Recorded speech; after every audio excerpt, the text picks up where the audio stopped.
They all failed you. Listen to me. I am talking from the Bible, okay? Jesus made clear, if you're not for me, you are against me. If you're not gathering with me, then you're shattering. So Jesus made it very clear, there are no bystanders, okay?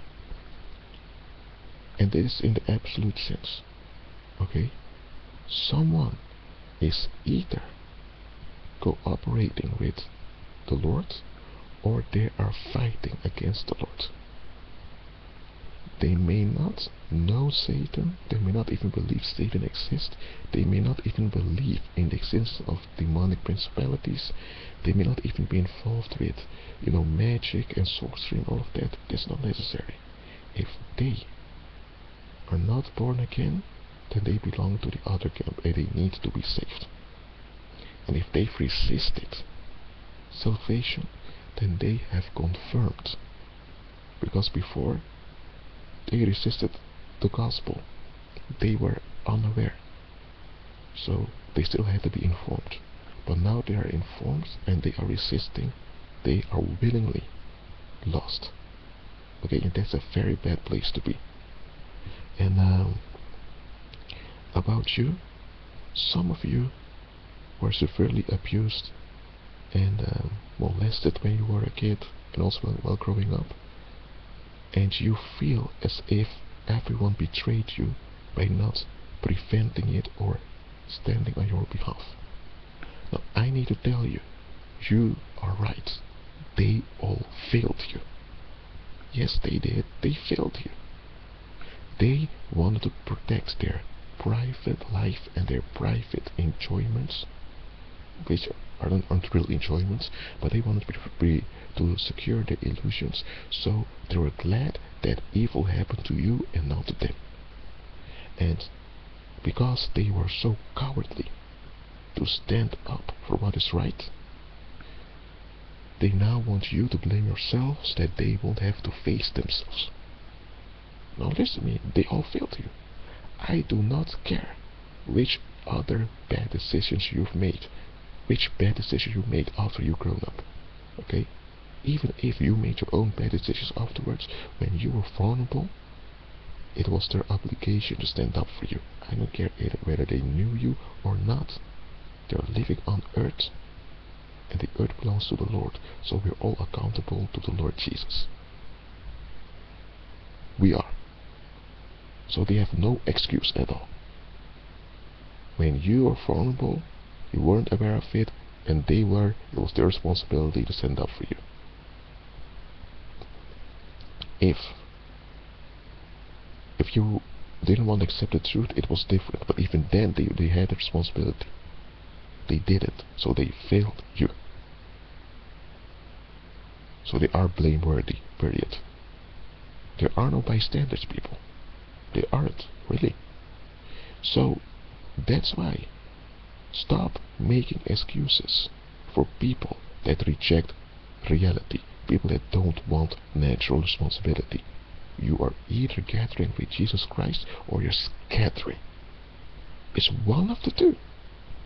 So that's why when you are praying and fasting and you notice that bad stuff begins to hit certain people, maybe people you haven't spoken in years, or bad stuff begin to happen in your environment, you see, you may be thinking that those people have attacks going on in their lives. No, you're looking at it wrong. Those people resist reality, they resist the truth. They don't care about your life. Your life doesn't matter to them.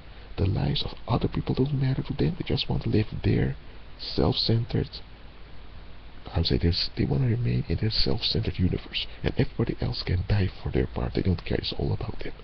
So when you are praying, every agent of Satan that's around you, that's contributing to your persecution, whether they're actively persecuting you or not, whether they know you directly or not, everyone who's contributing will receive back the affliction, the trouble and the persecution that's going on with you. And it's them that choose to hold on to to their rebellion. It's them that choose to devalue you. It's them that choose to play God. So when you're getting delivered and they receive beatings over there, it's not your fault.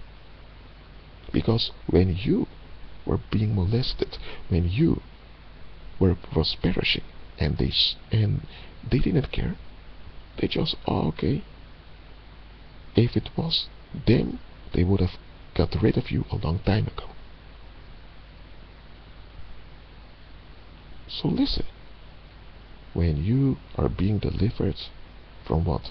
From your past, when you're being delivered from all of those myths, when you're being delivered from the negativity of the world, and the world is receiving a bad harvest, an ugly harvest, because you're delivered, so you don't have to bother with that. You see, the best way to look at this is look at the Gerasene possessed man. That man had a legion of demons in them. When he got delivered, the demons asked Jesus, let us go into the swine. Okay, Jesus allowed it.